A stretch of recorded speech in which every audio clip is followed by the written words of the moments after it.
Hai, Assalamualaikum warahmatullahi wabarakatuh. Perkenalkan, nama saya Asy Yuniar dengan NIM 1901020005, kelas 5C Akuntansi dengan MK Akuntansi Forensik dengan dosen pengepu Dian Wulansari M. Angka. Saya berasal dari Universitas Bina Insan Kota Lubuk Linggau. Di sini saya akan menjelaskan materi mengenai audit investigasi dalam pertemuan ke-6. Lalu, apa itu audit investigasi? Audit investigasi atau forensik merupakan audit gabungan keahlian yang mencakup keahlian akuntansi, auditing, maupun bidang hukum atau perundangan dengan harapan bahwa hasil audit tersebut akan dapat digunakan untuk mendukung proses hukum di pengadilan maupun kebutuhan hukum lainnya. Audit investigasi menurut ahli, editor in chief dari Journal of Forensic Accounting. Secara sederhana, dapat dikatakan bahwa akuntansi forensik adalah akuntansi yang akurat untuk tujuan hukum. Artinya, akuntansi yang dapat bertahan dalam kancah perseteruan selama proses pengendalian atau proses peninjauan judisial atau administratif. Adapun tujuan dari audit investigasi tertera pada Undang-Undang Nomor 15 Tahun 2004 tentang Pemeriksaan Pengelolaan Tanggung Jawab Keuangan Negara, disebut juga pemeriksaan dengan tujuan tertentu atau khusus menjadi kewenangan BPK sebagai audit yang digunakan untuk mengungkapkan kasus atau penyimpangan yang berdasarkan KKN. Selanjutnya, prinsip-prinsip investigasi. Menurut Tua Anak Kota, ada 8 prinsip dari investigasi akuntansi. Investigasi adalah tindakan mencari kebenaran.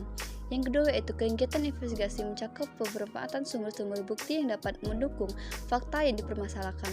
Ketiga, semakin kecil selang antara waktu terjadinya tindak kejahatan dengan waktu untuk memproses, maka kemungkinan bahwa suatu tindakan kejahatan dapat terungkap akan semakin besar. Keempat, auditor mengumpulkan fakta-fakta sehingga bukti-bukti yang diperoleh tersebut dapat memberikan kesimpulan sendiri.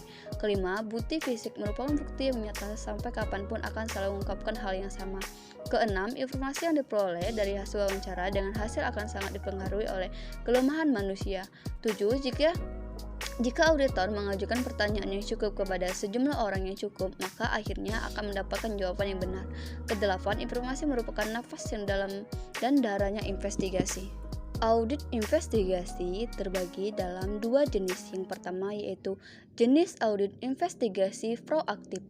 Audit investigasi dikatakan bersifat proaktif apabila auditor secara aktif mengumpulkan informasi dan menganalisa informasi tersebut untuk menemukan kemungkinan adanya tindakan kecurangan dan kejahatan sebelum melaksanakan audit investigasi.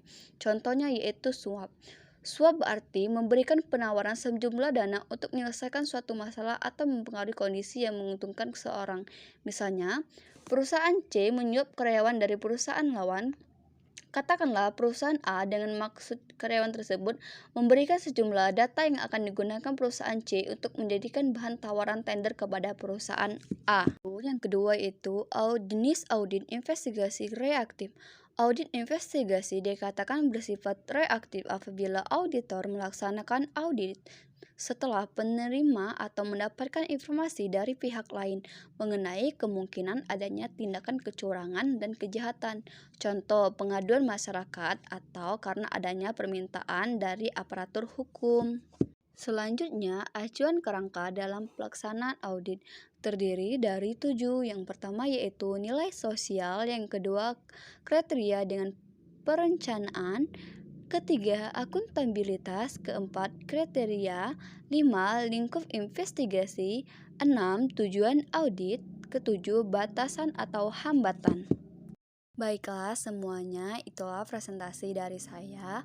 Apabila terdapat kesalahan, saya mohon maaf, dan kepada Allah saya mohon ampun.